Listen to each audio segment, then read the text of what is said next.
tonight I'm not going to be able to stay longer than 9 o'clock because it's my father's birthday, so I would like to arrive there for the gifts, not for the dinner, unfortunately, or hopefully, because I don't want to see my entire family nowadays. Families, crazy, schizophrenic dynamics, too illogical for me. I gave up trying to understand. So 9 o'clock will be the limit, and I wish, since we are a very small group, to have as much interactions as possible, as much questions as possible, because now we start to have a lot of concepts and so on, so you can have very strong points of view about what we're going to talk about tonight, which is namely the rise of fascism within Islam since the 19th and early 20th century.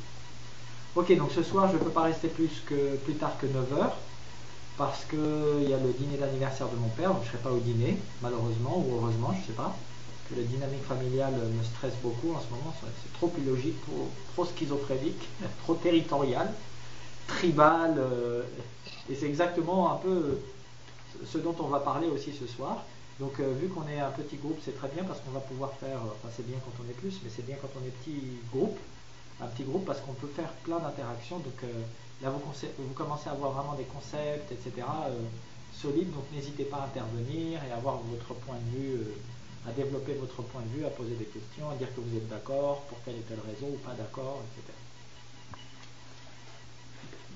Okay, so I will start with a quotation from Edouard Said, and I will let you translate. Imad, sentence by sentence, is it okay? Okay. Thank you. Alors je vais commencer par une citation d'Edouard Said, et je te laisserai ensuite, Imad, traduire phrase par phrase. Donc Edouard Said était un professeur d'origine palestinienne qui a enseigné aux États-Unis et qui a écrit notamment ce livre Orientalism, and you can see that the picture et vous pouvez voir que la photo dessus est vraiment très homo-érotique, hein, quand même. L'orientalisme, cette question de l'essentialisation un peu raciste, un peu islamophobe des cultures dites arabo-musulmanes depuis l'Orient, depuis que l'islam existe, et surtout depuis le Moyen-Âge, depuis les guerres entre le nord et le sud de la Méditerranée. Okay, so I'm going to start with a quotation from Edouard Said. As I said, he was a professor from Palestinian descent. He wrote a famous book called Orientalism. He was teaching for years, decades in the USA. You see it's a very homoerotic picture for the cover. So I'm going to tell you a bit more about that. And Orientalism is that idea that there is essentialization, a bit racist, a bit Islamophobic, from the West concerning the East, especially Arab Muslim, so-called Arab Muslim cultures, civilizations, societies, since Middle Age, since the Crusades, since that confrontation between the southern part and the northern part of the Mediterranean Sea. Voilà que je traduis, que je parle en français, que je traduis en même temps. Ouais.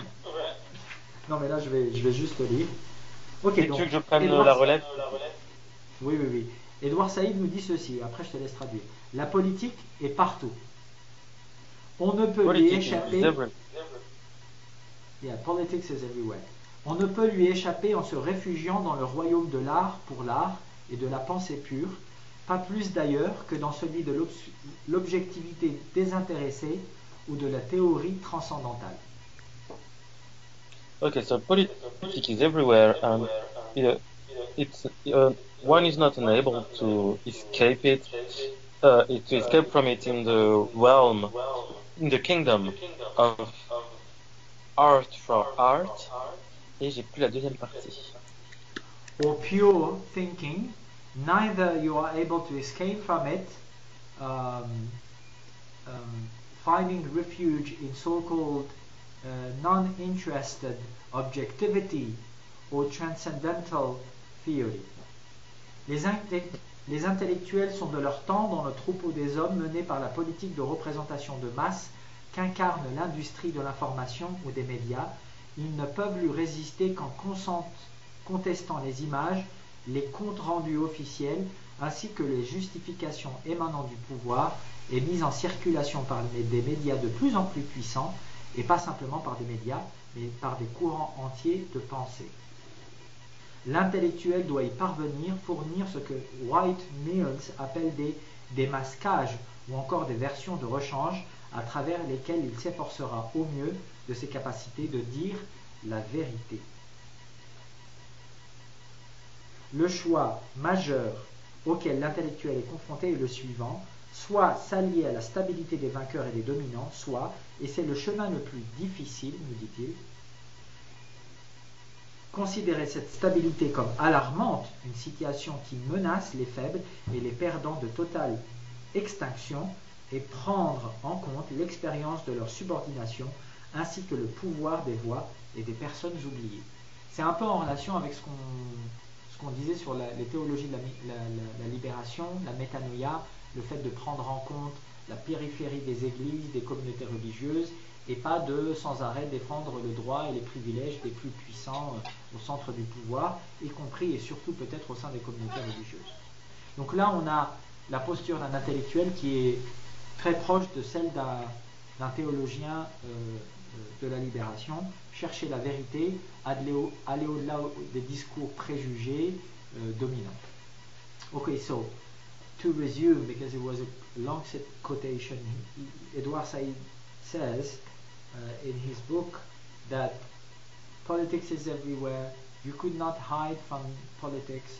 You have to take your responsibilities as an intellectual, and you could not just repeat what the dominant media is saying, because otherwise you're playing the powerful people's game. You have to look beyond to find the truth, he says. And he says that the choice that the intellectual has to make is between following the easy majority way, or to find, and that's very hard, he says, an alternative way of thinking, of representing the world around us, and understanding the social and political dynamics that we are involved in, focusing on subordinates' faith and those who are forgotten. So I said that this is very close to what we said about liberation theologies and the fact that we have to take care of the weakest at the periphery of the outborn of our communities, instead of defending again and again the privileges of the powerful amongst us, especially if we are religious leaders, because we talk about compassion and so on. So we have to work even more for the weakest and the subordinates and the forgotten ones. So what is interesting is that we are at a time when the intellectual position and the religious leaders' position has to be taking into account the same problematics and the same risks. So what do you think about that? What do you think about that stance, very strong stance about politics is everywhere? I had a very hard time with that for years.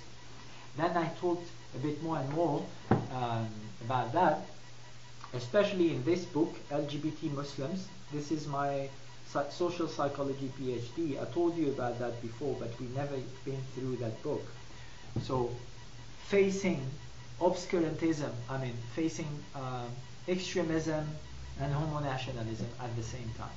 Sexual minorities, especially LGBT plus Muslims, are facing both extremisms and homonationalisms. So this is the first book where I speak, where I deal with, as an intellectual, as a religious leader, with those issues in a very explicit way. I didn't do that before. I was having a very hard time by talking about politics, because I thought that it was something that we had to stay away from. But after a while, I understood that I was ready to talk about that in a more intellectual, a more scientific, objective way. Donc, je vous parle de cette citation que je reprends à la première page de mon livre, c'est ma thèse de psychologie sociale sur les LGBT musulmans face aux obscurantismes et aux homonationalismes. Et c'est vrai que j'ai eu pas mal de soucis, moi, à traiter de la question politique, parce que je pensais que c'était une impasse et qu'il fallait être très prudent avec ça, à juste titre. Mais dans ce bouquin, pour la première fois, j'aborde cette question de manière frontale, la question de la politique au sein des communautés religieuses, des communautés sociales, des groupes sociaux, parce que les LGBT, musulmans doublement discriminés, sont, on va le voir, à l'avant-garde de ces réflexions. Qu'est-ce que vous en pensez? What do you think about that very strong stance? Do you think that politics is everywhere? How do you think that you are going to be able to find the truth beyond those media and political essentialization of Arabs, of Muslims, of queer people? Et comment est-ce que vous prenez cette déclaration très forte, la politique est partout, est-ce que vous êtes d'accord? Et comment est-ce que vous allez trouver la vérité, vous, au-delà des discours médiatiques, politiques et sociaux qui sont essentialisants envers les Arabes, les musulmans, les LGBT, les queers, etc. How? Comment?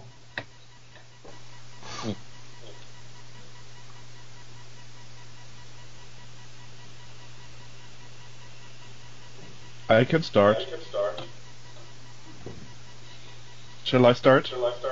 Please. Yeah. All right. The topic of politics is currently, for me,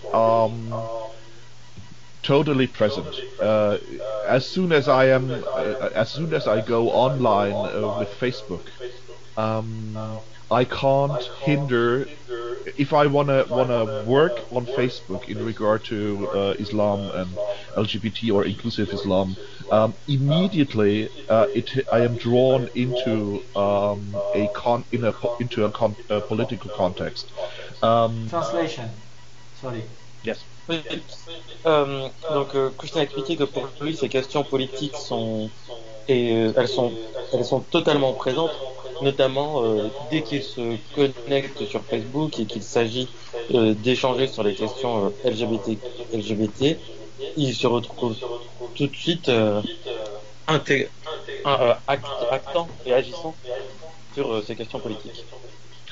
So there are different levels or categories of politics that are touching me immediately. The one is high-level politicians discussing or trying to do their politics in order to enhance the politics with positions in regard to Islam.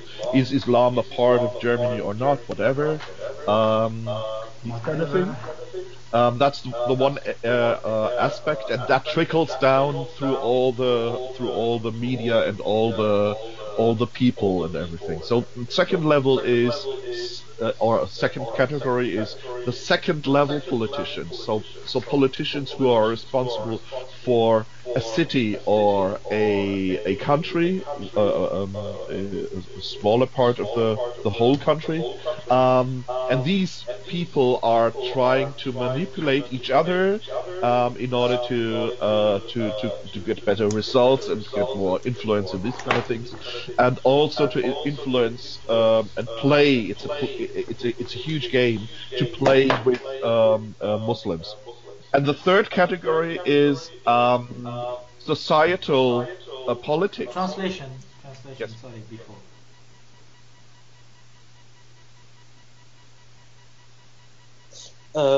Alors, donc, j'ai été coupé un peu, donc le but, tu pourras me compléter, si jamais. Donc, Christian expliquait qu'il y avait différents niveaux en politique qui le touchaient. Donc, le premier niveau était en termes de discussion des impacts, plutôt à un niveau national, si j'ai bien compris, et donc de l'impact de la place des musulmans en Allemagne et le lien entre l'Allemagne et l'islam. Le deuxième point était plus au niveau des responsables politiques, sur la manière dont ils peuvent essayer de se manipuler les uns les autres pour atteindre leur but. Et je crois que c'est tout. Yes, and then third point, Christian? Yeah, and third one, the third category is society. So society politics. That covers all the Muslims, all the atheists, all the Christian people, all the Jewish people, not so much actually, and all the indifferent people who have to say anything, and then a political wave is constructed. So that's if I, for example, go into Facebook or actually talk to people, I am faced with all that. So I actually cannot hinder that I am touched by it.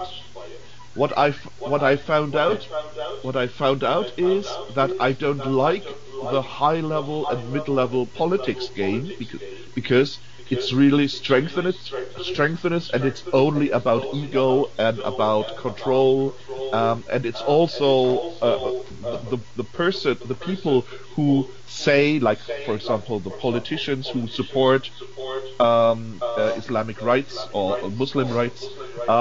They actually do not do that because they believe it's really good, but they do it usually in order to manipulate things that they get more access to power and control and these kind of things. So it's a very, very dirty game in regard to Muslim ideas and beliefs. Okay, thank you, Christian. Thank you. Donc la troisième catégorie, c'était plutôt la politique au sein de la société. Donc notamment lorsqu'il échange avec toutes les personnes autour de lui, qu'elles soient musulmanes, chrétiennes, athées ou juives. Et donc de voir ces personnes-là interagir, ces différents points de vue. Et pour lui, le plus important sont vraiment le premier et deuxième niveau, où les représentants politiques en tant que représentants justement étaient plus dans de la manipulation, où leurs actions n'étaient pas identifiables par leurs croyances, mais plus par leurs objectifs et la visibilité qu'ils souhaitaient avoir. Et c'est cette action-là qui est à questionner au niveau de l'éthique musulmane à son niveau, selon lui.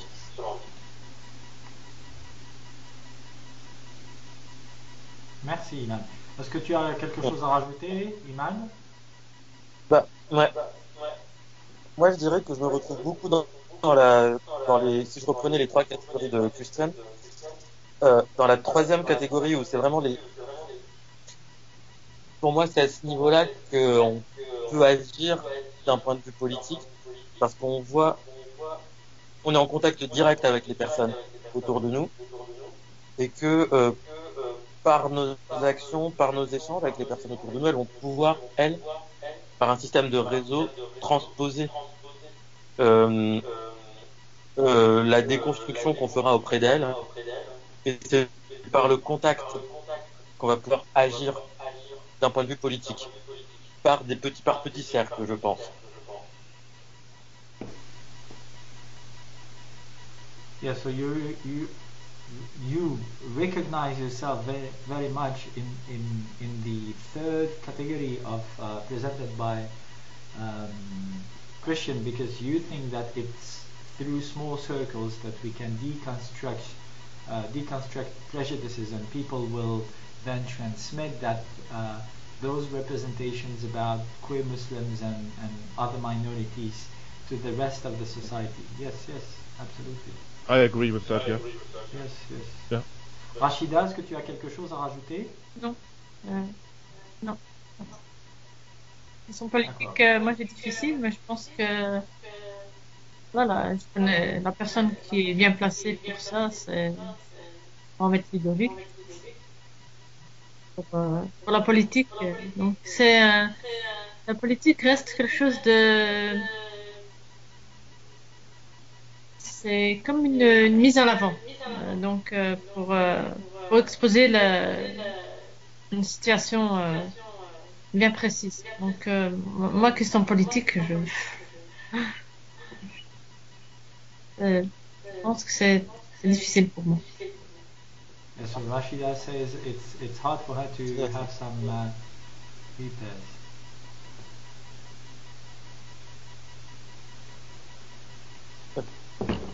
Did you translate? J'ai pas entendu. Pardon? T'as traduit déjà ou je le fais? Si tu veux rajouter, je pense que j'ai Ah traduit. non, c'est bon. Parce que j'ai pas entendu du coup. Je voulais être sûr que tu l'avais fait. D'accord. Okay. So that is why we have more and more queer Muslim organizations emerging around the globe, Yeah. in the world, in different contexts, like in the Arab Muslim societies, in Southeast Asian societies, Muslim societies, in North Africa, in Europe, and so on, because 20 years ago, especially after 9/11, many people started to understand, more and more people started to understand, that we have to have our word to say about who are minorities within Islam in Europe, in Arab Muslim societies. Donc c'est pour ça aussi qu'on a eu de plus en plus d'associations très diverses, assez diverses en tout cas, queer musulmanes, qui ont commencé à apparaître depuis une vingtaine d'années dans des contextes très différents, notamment dans les pays arabes, en Europe, en Amérique du Nord, en Asie du Sud-Est, dans des pays musulmans en majorité, l'Indonésie, etc. Donc c'était quelque chose de concomitant en fait. C'est arrivé à peu près à la même période, surtout après le 11 septembre, où de plus en plus de gens, moi y compris, ont commencé à se dire qu'il fallait qu'on ait notre mot à dire sur la façon dont les minorités sont perçues au sein de l'islam, depuis l'intérieur puis l'extérieur de l'islam. So, in this book you have page, let me find it back, 133, a list of different organizations founded in Canada, USA, first in USA. The first one was Al-Fatiha in 98. They had an international conference where 2 gay imams were present. At that time I was too young. I was, let me think, I was 21 years old. And I was very, very tortured, yes, about my homosexuality, my Islam, and that's when I started abandoning Islam to come back to Islam 10 years later, 7 years later. 10 years if I include my torture, trying to live both at the same time, the Salafi Islam and the gay life. And now I'm living my own sexuality and my own spirituality, which is much better. Et donc, vous avez, page 133 de ce livre, une liste d'associations qui ont commencé à être créées dans différents pays, queer musulmanes, aux États-Unis, au Canada d'abord, avec l'association Al-Fatiha, la première du genre, en 98, qui a organisé une conférence internationale sur... Ah, pardon, 97, ils disent, enfin je dis là, j'avais cru que c'était 98. À l'époque j'étais trop jeune, mais il y avait 2 imams homosexuels qui étaient présents là-bas. Moi j'avais 21 ans, c'était l'époque où je commençais à rejeter la religion parce que je n'arrivais plus à vivre l'islam salafiste qui m'avait été inculqué et l'homosexualité très très, comment dire, communautaire qu'on proposait en France. Et aujourd'hui je vis ma propre sexualité, ma propre spiritualité, mais à l'époque j'en étais incapable. Et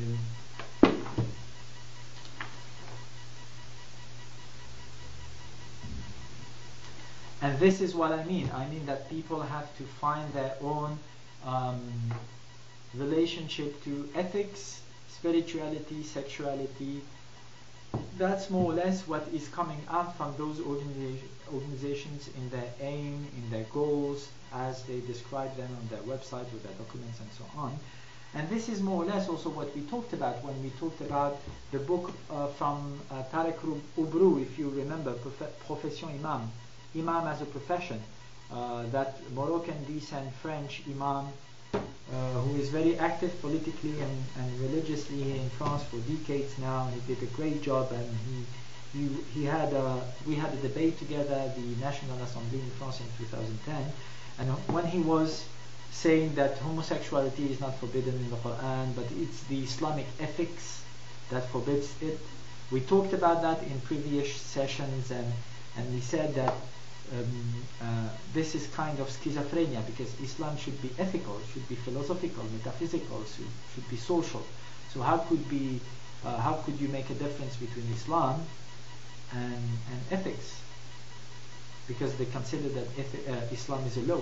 Even though they say they are secular and they are laïc and they are whatever, they still have that schizophrenic representation of Islam being more or less better than anything else in any field considered, even in terms of law, legal, in the legal field. So we said already in a previous seminar that they do not define ethics, because they're confusing ethics and Islam is ethic. And we talked also about the book from Kessi Ali about ethics, sexual ethics in Islam and so on, and we've seen that it's much more complex than what those Muslim brothers, even though he says that he's very progressive, and I think he is, he's still a Muslim brother. Ok, donc nous avons...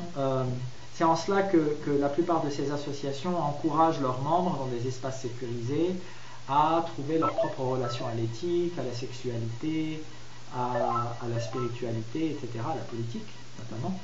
C'est ça aussi la politique, c'est prendre soin les uns des autres et décider ensemble de la société dans laquelle on veut vivre. Et nous avions vu le livre de Tariq Oubrou, Profession Imam. Je vous avais dit que j'avais fait un débat avec lui en 2010 à l'Assemblée nationale. Et il nous disait oui, c'est vrai, dans le Coran, c'est pas condamné l'homosexualité, mais c'est l'éthique islamique qui l'interdit. Bon, c'est quelqu'un de très progressiste, très intéressant, très tolérant, mais ça reste un frère musulman. Et on avait dit que les frères musulmans, leur doctrine, elle est quand même schizophrène, parce qu'ils vous disent que l'éthique c'est l'islam, l'islam c'est l'éthique, ils ne font pas de différence entre les deux. Et comment est-ce que quelque chose qui n'est pas réprouvé par le Coran pourrait être réprouvé par l'éthique? Donc il y a vraiment un gap, un manque de structure dans la façon dont ils articulent leur idéologie, forcément parce qu'ils ont toujours cette nostalgie de l'islam omniprésent partout dans tous les domaines, l'islam plus supérieur à tout le reste, y compris dans le domaine légal, judiciaire, alors qu'on vit dans des sociétés laïques et que l'islam ça n'est qu'une philosophie de vie, une éthique, une morale dans le bon sens du terme, mais certainement pas une loi. Okay, so what do you think about those organizations as a safe space, trying to encourage people to think about those issues, ethics, sexuality, religion? Do you think it's still something that is needed, or do you think that we can do it differently? Would you like to be part of such an organization and so on? What would you have to say about that kind of safe spaces? Donc, qu'est-ce que vous pensez de ces associations où on réfléchit à la façon de formuler sa propre représentation de l'éthique, de la religion, de la sexualité? Est-ce que vous pensez que c'est encore utile? Est-ce que vous voudriez vous investir là-dedans à l'avenir? Qu'est-ce que vous en pensez? Christian, would you like to start?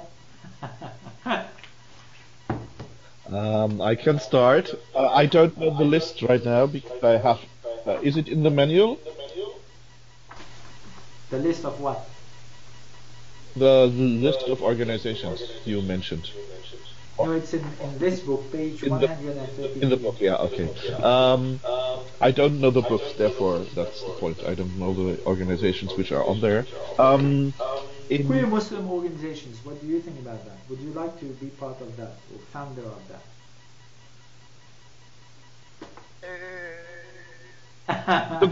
It's I can't say yes or no. It's not a yes or no. It's not an either or yes or no thing. You have to. I would need to differentiate. Cooperating with organizations or people is a good thing. Sometimes it is not. Sometimes you find out that it's difficult after a time. So I think in my opinion, I would stick with dynamics and say, okay, if a situation is helpful for people, why not continue it as a cooperation or something like that, as long as there is no strike or anything going on against the core Islamic ethical idea of what Allah and Muhammad, peace be upon him, told us. It's Translation, yeah, sorry. I can't say yes or no. Yeah. Trying to follow you. Donc, Christian disait il réfléchissait plus à la coopération, à comment agir à l'intérieur d'un groupe Ça coupe beaucoup, on entend très mal. qui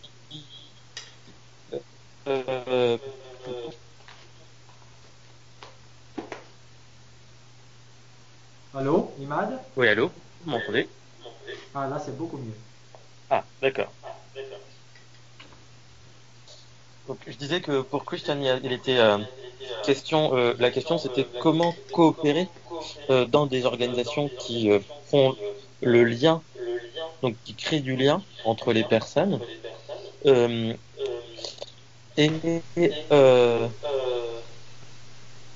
cette coopération-là, la limite étant rester dans l'enseignement d'Allah et de Mohammed. Et salut. Est-ce que j'ai bien?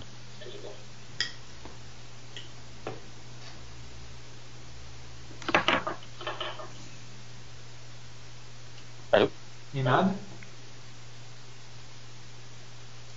Est-ce que tu as un avis là-dessus? Vous m'entendez?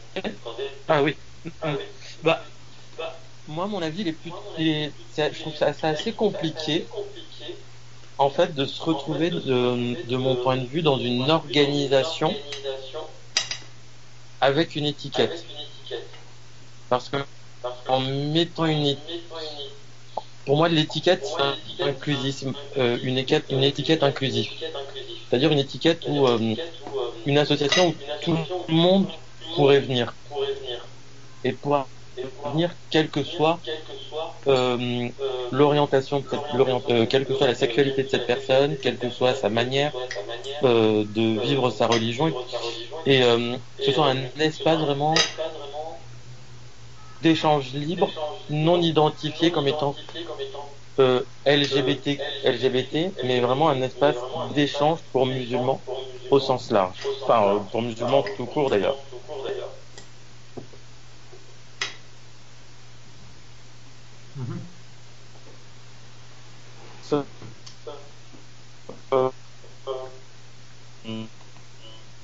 On t'entend pas, ça coupe.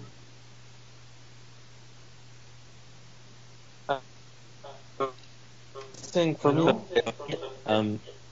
On n'a rien entendu, ça a coupé. Ah mince. C'est bon, vous m'entendez en continu? Là, oui, ça va. Non, c'est reparti. Laisse, je vais traduire. Donc pour Imad, si j'ai bien compris. C'était presque de... Oui. Non, allô Imad? Ça marche pas, je vais traduire à ta place, ça va? D'accord, ok.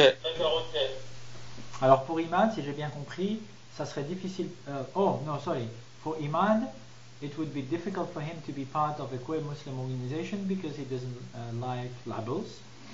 And if he is ever part of an organization, it would be an inclusive one. Because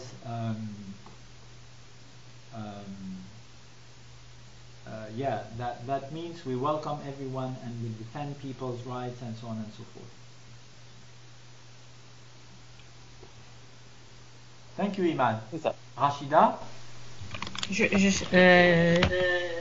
Parce que ça coupe tellement que j'étais concentrée au message au dire de Imad que j'ai pas compris en fait est-ce qu'il voudrait plutôt un sens large où tout le monde peut interagir, ou bien revenir essentiellement à la communauté LGBT et au niveau de l'islam? En fait, j'ai pas suivi tellement. Et est-ce que toi tu as un point de vue personnel? Moi, si j'ai un point de vue personnel, oui, moi je suis pour le dialogue et l'échange totalement dans le renouveau. Moi, je trouve que c'est logique parce que la population change, les pensées changent, et moi je trouve que dans l'échange, c'est bien d'interagir tout le temps. Mhm. So for Rashida, for her, the important is a space of interaction, and always making something new and renewing every time, because people change, so the society change. So the most important is the place of interaction with all this novelty.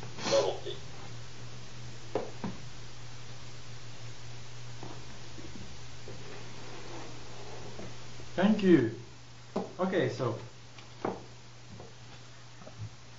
page 61, chapter 2, I start by explaining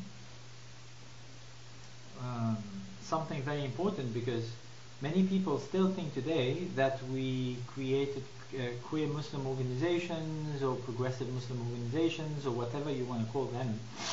I still had someone yesterday telling me that in a conference. Yes, but Islam is already progressive, so why do you create a progressive organization? We don't need it.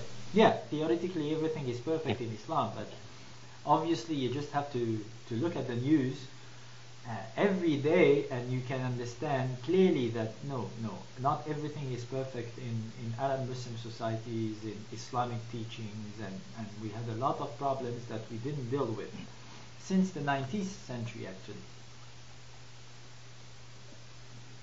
And I try to explain that those organizations are here to answer a particular issue, not to claim for society change that we have decided on our own in a corner just because we want to manipulate normality, humanity, whatever. No, it's just to survive, a matter of survival first of all, especially in Arab Muslim societies where homosexuality, trans identity are often criminalized by death penalty or years and years of jail.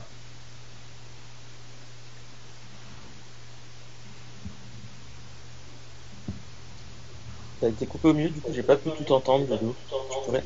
Alors, je disais que dans le chapitre 2, page 61 de ce livre, j'explique quelque chose qui est très important, parce qu'on a souvent cette réflexion, je l'ai encore eu hier dans une conférence, mais l'islam c'est déjà progressiste, la religion c'est nickel, c'est parfait, c'est le message de Dieu, mais alors pourquoi vous créez des associations de progressistes, musulmans, d'homosexuels, musulmans, etc. Pourquoi vous en parlez? Alors ça c'est une question, je ne sais pas combien de fois par mois elle m'est posée. Et pourquoi t'en parles, y compris dans ma famille? Mais c'est hallucinant quoi.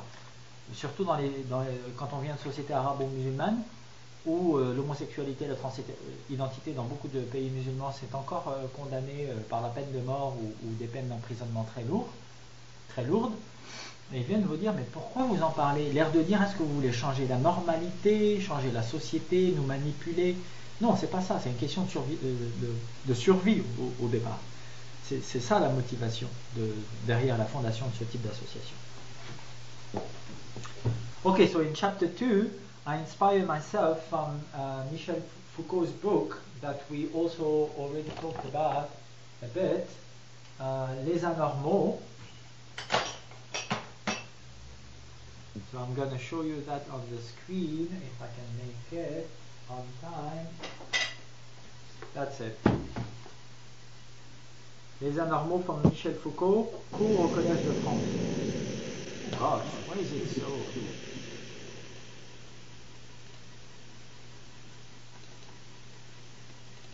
So there's a bug now. Okay, so I like very much that book because he goes back to 19th century in Europe, and he finds the roots of fascism in Europe in the 19th century through the weakness, first of all, of political powers in place and religious clerical institutions which had so much power for centuries in Europe, the Christian Catholic Church especially, mainly. And he says that after that, those powers have been replaced, those traditional conservative powers have been replaced by a modern, but as conservative, if not more conservative, power, which is science, medicine, psychiatry, justice, jails, and so on. So different institutions emerging during the 19th century in modern societies, just like it was the case a few decades later in Arab Muslim societies. And those institutions try to establish a new norm, social norm, a modern norm. So they start to produce studies and statements and so on about what is humanity. Not in a spiritual, traditional way, but in a more modern, scientific way, but still very, very dogmatic and still very prejudicial. You know what I mean? Et donc, je m'inspire beaucoup du livre de Michel Foucault, Les Anormaux, dont on a déjà parlé, parce qu'il revient, on l'avait dit, aux racines du fascisme en Europe au XIXe siècle, où il dit que le pouvoir traditionnel, la royauté, l'Église catholique, main dans la main, ont tenu les rênes de pouvoir en Europe pendant des siècles, ont été remplacés à l'époque moderne par des institutions plus modernes, plus scientifiques, mais tout aussi dogmatiques et fascisantes, qui ont produit des normes nouvelles, des normes scientifiques, mais des normes préjugées, parce que la science était encore balbutiante dans certains domaines, et il y a eu pas mal de préjugés qui sont passés d'une époque à une autre à travers ces institutions que sont l'université, l'hôpital, les prisons, les tribunaux, etc., etc. Donc de nouvelles institutions, en tout cas des institutions modernisées, qui ont pris le pas sur l'Église catholique, qui jusque-là avait le monopole de la morale, de l'éthique, de la justice, divine, transmise par la religion aux êtres humains. Et là, tout d'un coup, enfin, au bout de quelques siècles de réformes, des institutions religieuses, des institutions politiques, on a des institutions modernes, plus scientifiques, qui produisent à travers des études, à travers des déclarations, etc., une nouvelle norme en ce qui concerne l'humanité, en ce qui concerne la psychologie des êtres humains, en ce qui concerne la bonne santé, etc., etc. De la même façon, ça s'est produit dans le monde dit arabo-musulman, avec quelques décennies de décalage, au cours du XXe siècle, avec aussi des institutions modernes, de plus en plus scientifiques, de moins en moins basées sur le religieux traditionnel en tout cas, qui ont aussi produit de la norme de plus en plus fascisante et en partie préjugée. Donc les connaissances scientifiques qui ont été produites au XIXe siècle en Europe ont été transmises aux universités, aux hôpitaux, aux cours de justice dans les sociétés arabo-musulmanes au XIXe et au XXe siècle, ensuite dans les pays post-indépendance, dans les sociétés arabes post-indépendance, qui ont continué et qui pour certaines continuent aujourd'hui d'utiliser un savoir qui date il y a plus d'un siècle en matière de normalité sexuelle ou de normalité psychologique, psychiatrique. Considérer que l'homosexualité c'est une perversion, c'est quelque chose qui est très ancien, qui n'a plus lieu d'être, avec une connaissance avec laquelle tous les psychologues et les psychiatres n'étaient d'ailleurs pas d'accord en Europe au XIXe siècle. Freud ne considérait pas que l'homosexualité est une maladie, contrairement à ce qu'on peut penser. Okay, and those statements, those declarations, and that scientific knowledge, more or less scientific knowledge, was transmitted to Arab Muslim societies during the colonial era, and then after that in post-independent countries, Arab societies, through universities, hospitals, justice courts, and so on, and is still in use now. And that norm, psychological, medical, psychiatric norm used by Arab Muslim institutions nowadays is more than 100 years old. So when they consider that homosexuality is a perversion, is a crime, and so on and so forth, homosexual people are sick. This is so old, and even in Europe at that time, not everybody was agreeing on the fact that homosexuality was a perversion.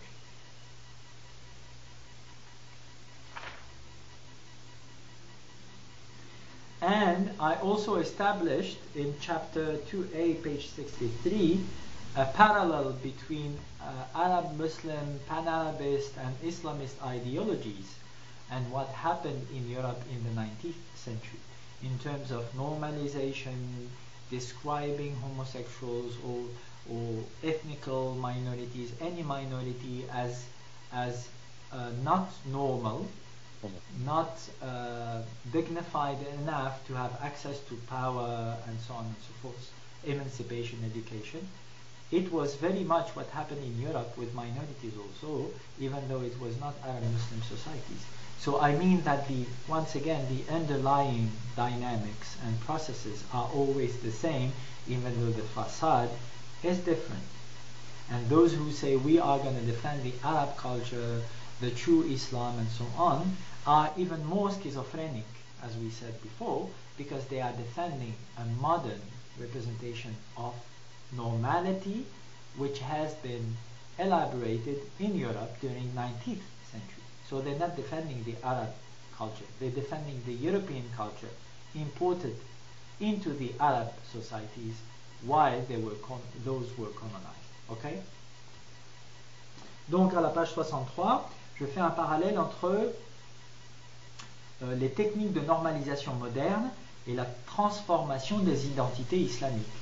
Je retourne à la racine du discours dit islamisant, islamiste, et je me rends compte, je mets en évidence que les dynamiques sous-jacentes, même si la façade est différente, les dynamiques sous-jacentes à cette norme moderne très très fascisante et exclusive sont les mêmes dans le monde dit arabo-musulman au XXe siècle et au XIXe siècle en Europe.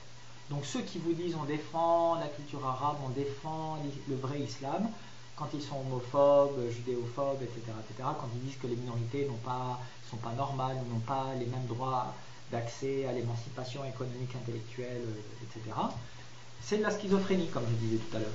Parce qu'ils ne défendent pas la culture arabe, ils défendent une culture européenne, moderne, qui a été importée dans les sociétés arabes à l'époque coloniale. D'accord ? Donc c'est toujours très important de savoir la racine d'un discours, d'où ça vient, pourquoi les gens parlent de la sorte, quels arguments ils utilisent, quel est l'historique de l'élaboration de tel ou tel argument, etc.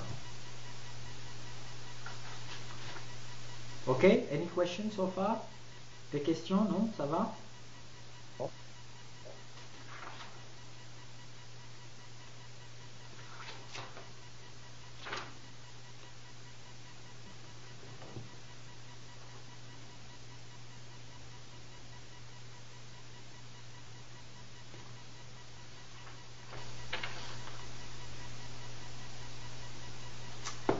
Okay, and page 124, I describe the counter-discourse that those minorities, those queer Muslim organizations and so are creating nowadays for over 20 years. I describe it as a vanguard, alternative discourse. This is something that is beyond what the mainstream Muslims are beyond what they are elaborating nowadays, because we are more pressured. We are pressured because we are queer, and we are pressured because we are Muslim or Arab. So the more you are discriminated, the more you have to think about who you are, where you're coming from, and so on. That's why we might, as minorities, from my point of view, have more precise answers about the true roots of the problems that we are all facing nowadays, and we've been telling that for more than 15 years, but people, generally they don't listen. So, in any case, I think that this is very interesting to study minorities' counter-discourse, alternative identities, because minorities are telling us something about what is happening deep inside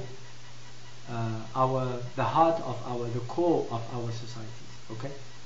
Et donc à la page 124, je décris le discours, le contre-discours de ces minorités, de ces associations queer, musulmanes, etc., depuis une quinzaine d'années, une vingtaine d'années, comme étant un discours d'avant-garde. Parce que, de mon point de vue, le fait d'être doublement discriminé, ça nous force encore plus à être à l'avant-garde de ces réflexions en ce qui concerne les racines profondes des problématiques auxquelles nous avons affaire. Et ça fait 15 ans qu'on le dit, mais les gens n'écoutent pas. Mais aujourd'hui, on s'en rend de plus en plus compte. Si les minorités commencent à être visées dans une société, c'est que l'ensemble de la société est malade. What do you think about that idea that minorities have to be taken care of because of the Islamic ethics and joining us to do it, but also because they are telling us something about the health of our society?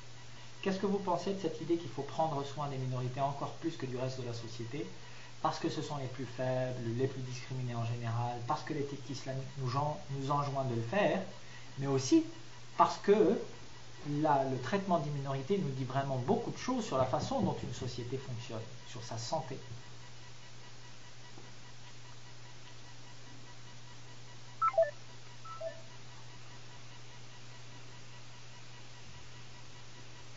Question?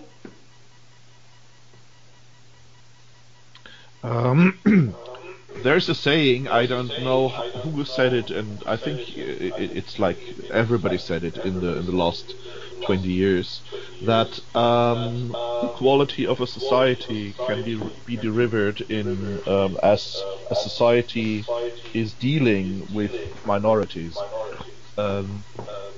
Inclusion of minorities and the protection of minorities is an essential part of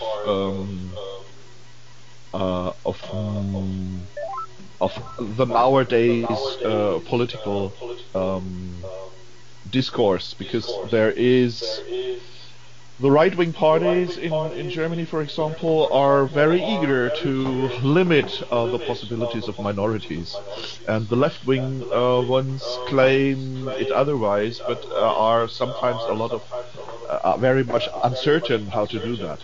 So it's a difficult thing, and as I experienced it, right-wing nationalists and fascistic streams, people, organizations, they have the tendency to cut the society in small pieces, especially to at the borders of mainstream, and split it off, and in order to normatize society.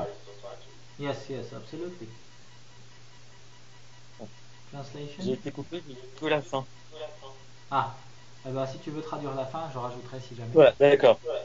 Et donc, juste expliquer que les partis de droite avaient tendance à mettre les personnes dans des boîtes et à ne pas les en sortir, et que la difficulté pour les partis de gauche était, si j'ai bien compris, de voir comment prendre soin de ces minorités-là, comment donc s'occuper d'elles et leur donner une place, et que c'était là la difficulté que lui faisait l'expérience.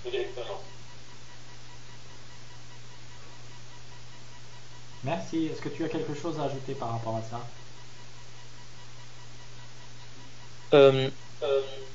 Je pense que les minorités qu'il est important pour les que je comprends. Tout à l'heure, tu parlais par exemple de sentiment de survie lorsque les membres LGBT de la communauté musulmane ont commencé à se rassembler. Et je pense qu'il y a un moment effectivement où les minorités doivent se retrouver pour se faire entendre et pour que les personnes qui ne voyaient pas ces minorités-là puissent les voir et ensuite créer une communauté, créer une autre forme de communauté. Et que c'est en partant de cette visibilité, de cette mise en lumière de la minorité qui va permettre au reste du groupe de se repenser et de penser et de voir comment déconstruire les constructions dans lesquelles ils étaient.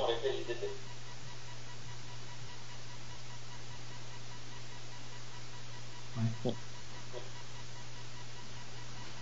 Tout un projet. Ouais.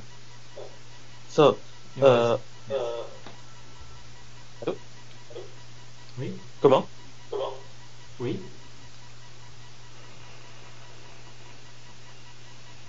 So I was saying that as Ludo was saying, it's the first step is like a survival for the minority to be together in order to be seen and to be heard. So once they are heard, other people who are not in this minority will see them and will join them somehow and start thinking and deconstruct what they were thinking and the thought they have. Yes, yes. Tu sais, je parlais hier dans une conférence entre différentes associations, on était une centaine, on s'est rencontrés à Marseille, ça s'appelle le Powo, organisé par un ami, Cyril, qui est très engagé sur la question sociale, etc. Et donc on parlait des Comoriens, qui sont assez nombreux à Marseille, et qui ont la réputation de vivre beaucoup entre eux, très communautaristes, machin, et moi je leur disais, et donc tu avais une jeune femme d'origine maghrébine qui leur disait, et il y avait une Comorienne aussi, qui était entrepreneuse, très active, qui faisait plein de choses, son mari pareil, dans les quartiers nord, populaires à Marseille. Et donc la maghrébine qui leur dit, et la marocaine Fatima qui leur dit, non mais vous savez, les gens ils vivent pas en communauté premièrement parce qu'ils ont choisi. Ils vivent en communauté parce parfois ils n'ont pas le choix. Et parce qu'ailleurs on les accepte pas. Et ben oui, c'est ça. Et que ça les rassure. Et je lui disais, eh oui, effectivement, le premier facteur déterminant le communautarisme, c'est pas l'ethnicité ou la culture ou la religiosité, tout ça c'est tout ce qu'on nous rappelle dans les médias à longueur de temps, mais c'est pas la réalité. La réalité, c'est l'économique, le socio-économique. Si les gens ils ont les moyens, ils vont pas vivre dans des quartiers populaires tout pourris avec des immeubles qui tombent en ruine, alors qu'ils pourraient vivre en centre-ville, avoir accès à plus d'éducation pour leurs enfants, plus de services publics, etc. etc. Donc, si tu débarques dans un pays où déjà tu es discriminé à cause de ta couleur de peau, de ton sexe, de ta sexualité ou autre, que tu parles pas la langue, que tu es pauvre, tu n'as pas de qualification, bien sûr que tu vas te tourner vers des gens qui sont plutôt comme toi, qui vont de toutes les façons comprendre plus facilement ce que tu veux et donc ils vont pouvoir être en mesure de t'aider davantage, tout simplement. Ouais. Et les exceptions à la règle, c'est ça qui nous en dit beaucoup sur le fonctionnement d'une communauté, plus que la majorité au sein de cette communauté. Si la plupart des gens restent entre eux, c'est surtout parce qu'ils n'ont pas le choix, pas parce qu'ils ont envie. Après, oui, tu peux avoir des gens qui idéalisent ça et qui l'intériorisent et ça devient la culture dominante de cette subculture minoritaire. Mais c'est pas comme ça que ça se passe au départ. Au départ, les gens ils font le maximum pour s'intégrer. Et de toute façon, ils ne quittent pas leur pays, ils ne font pas tout un tas de sacrifices pour rester entre eux, sinon ils resteraient au bled. Oui, sinon ils resteraient au pays. Ben c'est ça. C'est qu'ils en ont marre justement de rester entre eux, qu'ils en ont marre de ne pas avoir assez d'échanges avec d'autres cultures, et c'est pour ça qu'ils migrent. C'est ça la migration. So we were talking about people from Comor yesterday. You know, it's an island close to Africa, Madagascar. That I think that Imad, you told us a lot about that a few sessions ago, huh? Yeah. Yes. So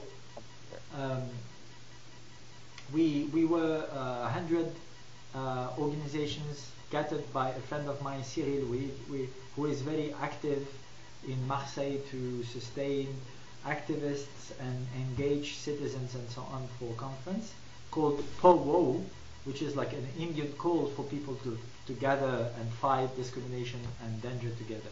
Anyway, so we were talking with an Arab woman from Morocco, Fatima, a girl from Comore, very active, very socially engaged, and her husband too, and so on.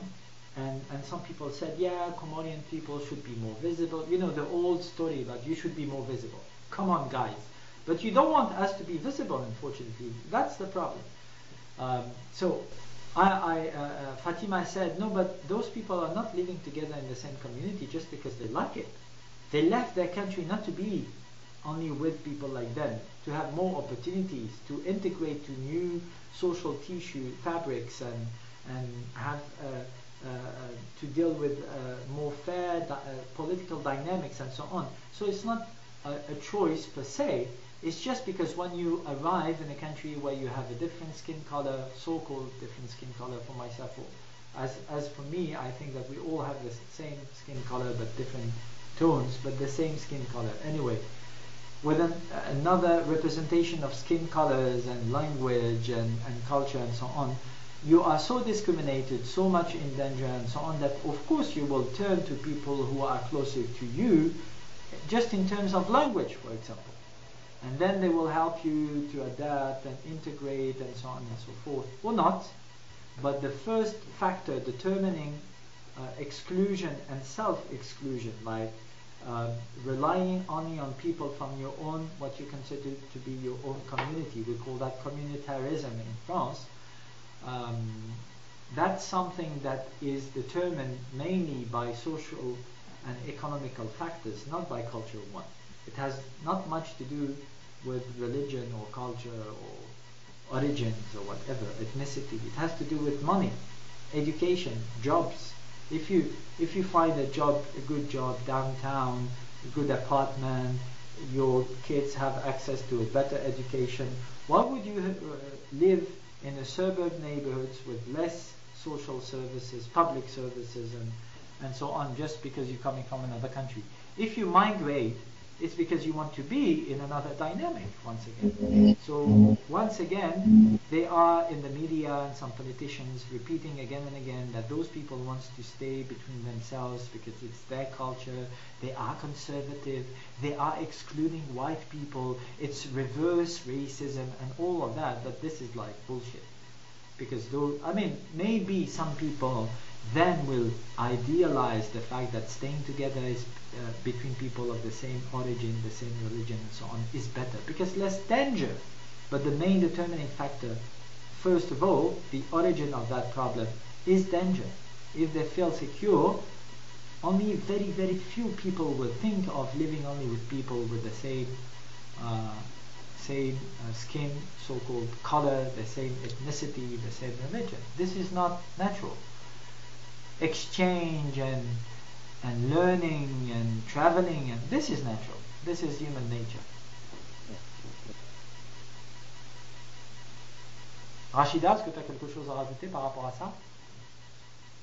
Je voulais juste dire que je comprends que nous sommes une communauté de minorités, mais il n'y a pas longtemps, la femme aussi, elle était dans les, c'est pas une communauté de minorités, mais il n'y a pas longtemps qu'on entend sa voix. Absolument, c'est un très bon exemple. Donc, nous, on n'est pas une communauté qui doit être, voilà, on veut juste être libre de l'homophobie, tout simplement. Absolument. Et tu sais que c'est très intéressant parce que ça fait référence aussi au terme minorité. C'est quoi la minorité? Les gens qui sont au pouvoir, par définition, c'est une minorité. Depuis que l'être humain est sédentaire, qu'on vit dans des groupes qui occupent un territoire particulier, c'est en général les plus forts, les plus puissants, les plus fortunés qui ont le plus de pouvoir, malheureusement. C'est comme ça que ça marche. Mais eux aussi sont une minorité. Mais ils veulent nous faire croire, ou ils veulent faire croire, qu'ils représentent les intérêts de la majorité. Mais c'est jamais la réalité. Comme disait Frank Herbert, c'est toujours la minorité au pouvoir qui est drapée dans le manteau de la majorité. Et les femmes, c'est un excellent exemple parce qu'elles étaient considérées comme une minorité à vie, des mineurs à vie. Et en fait, c'est la majorité de l'humanité. Il y a plus de femmes sur Terre que d'hommes. Tu veux traduire, Imam? Oui. So Rashida was saying that we are.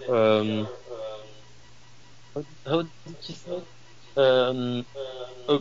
group of minorities and inside the community, and within this different minority, the women were there also, and women. A few years ago, we hear about women who were considered as a minority, and we, after different fights, now they are heard. And Ludo was saying that also when we think about the idea of minority, the people who have power are also a minority, and they are a minority representing that they are representing the majority, but they are a minority.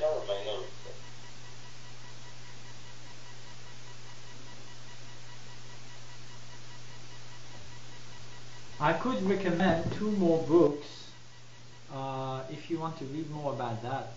Je peux recommander 2 livres de plus si vous voulez en savoir plus sur cette question des minorités. Forbidden Gender. This is from Zach Osman, made in Algeria. About sexual minorities in Algeria during the civil war. How fascism raising will target first of all minorities, sexual, ethnical, linguistic minorities. Very beautiful book that we wrote together. Donc, Genre interdit de Zach Osman, que nous avons écrit ensemble. Comment est-ce que durant la guerre civile en Algérie, les communautés, les minorités étaient traitées, et comment est-ce que le fascisme, lorsqu'il émerge, vise en premier lieu les minorités sexuelles, religieuses et ethniques, mais en fin de compte, ça se retourne contre l'ensemble de la société si on ne fait rien. Donc encore une fois, c'est une problématique qui nous concerne tous. And if we do nothing, this is a very good example of if you do nothing when fascists are targeting minorities and women and so, it's the entire society that will end up in a civil war. So this is also a problem once again that concerns all of us. Et un autre livre, Tunisie arc-en-ciel, désislamisation des identités politiques, des identités minoritaires, désislamisation politique des identités minoritaires au Maghreb. Donc ça parle à travers des entretiens, de petites histoires, des gens gays, lesbiennes, trans, des femmes issues de minorités ethniques, religieuses, etc., qui nous parlent de leur quotidien depuis la révolution arabe, la révolution de Jasmin, et qui nous disent comment est-ce que la Tunisie est pleine d'espoir, mais aussi pleine de dangers en termes de basculement dans le fascisme, mais aussi en termes de production d'une démocratie mature, laïque, mais d'inspiration islamique en terre d'islam. Ce serait la première fois de l'histoire de l'humanité que ça arriverait, donc de l'histoire de l'islam que ça arriverait, et donc c'est très intéressant d'en savoir plus là-dessus.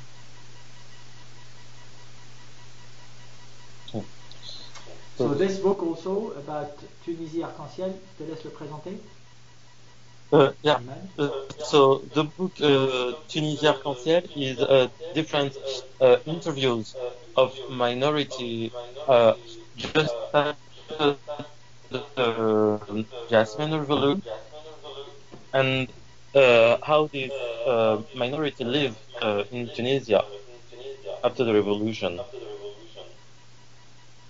And how is it possible to see nowadays, seeing it happening, democracy and secular social political dynamic emerging in an Islamic, on Islamic land. This is the first time it is happening in Islamic history, so that's very interesting to see that there's a lot of dangers and discriminations and so on, but there is a lot of hope also to see that new model from both democratic and Islamic inspiration emerging there nowadays.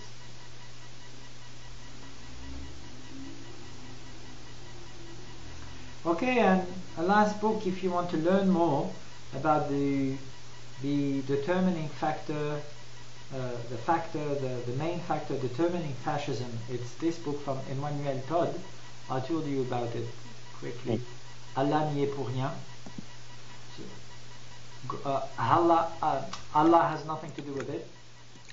Donc si vous voulez en savoir plus sur la question des facteurs déterminants réellement le fascisme, les crises identitaires, politiques, sociales, Emmanuel Todd, Anna n'y est pour rien, un très beau petit bouquin qui fait seulement 90 pages, vous voyez, avec des toutes petites pages, donc c'est vraiment très facile à lire et très intéressant. Un peu provocateur parfois, mais bon, intéressant. Very small book, very interesting, less than 90 pages, small pages, so very quick to read them. And this is something that we have to get more information, more expertise about. Anything to add? Quelque chose à ajouter?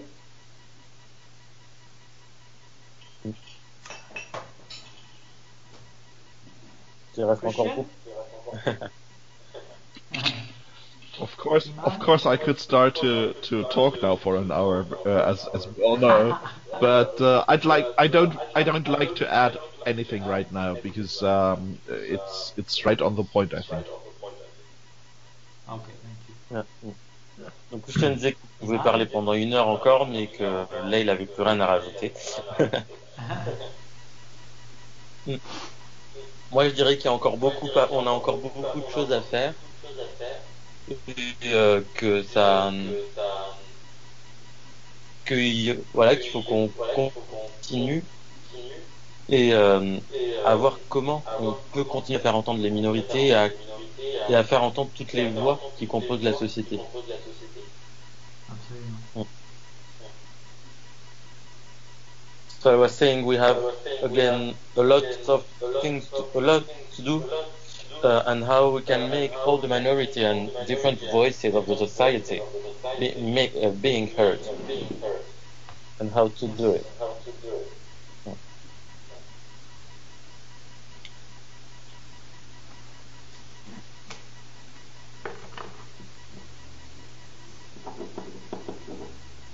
Thank you. Rachida? Juste merci. Voilà. Merci à toi. Oui. سبحان ربك رب العزة عما يصفون وسلام على المرسلين والحمد لله رب العالمين. Peace be on messengers. Thanks God for all your blessings and peace be upon you. Merci mon Dieu pour tous tes bienfaits, que la paix soit sur les messagers. Merci à vous pour votre patience, vos interventions très intéressantes. Thank you for your very interesting interventions, inputs. And let's meet next week inshallah. And next week, just to tell you about the program. Ah, yeah, we will be in Berlin. I'm sorry. So, for those who are not coming, let's connect at 7:30 Paris time, and we will have Rabbi Jack Carver telling us more about interfaith dialogue and so on, and trans identity and so on and so forth. Okay. La semaine prochaine, pour ceux qui ne viennent pas à Berlin, tu viens, Rachida? Oui, Inch'Allah, mais Inch'Allah. est-ce que tu as envoyé l'adresse et tout ça? Non, mais on peut communiquer par Facebook ou par texto. D'accord. Tu peux demander aussi à Christian qui connaît par cœur l'adresse, Ah, oui. mais il n'y a pas de souci, je te l'enverrai. D'accord. Et donc on aura, pour ceux qui ne sont pas là physiquement, connectez-vous à 19h30, Inch'Allah, comme d'habitude, temps de Paris. Et nous aurons le rabbin Jacques Carver qui va nous parler de dialogue interreligieux, de transidentité, etc. Très bien, je serai connecté. Inch'Allah. Salam. Salam. Salam. Salam, je t'embrasse. Bisous, kiss you, bye bye. Peace and love to all.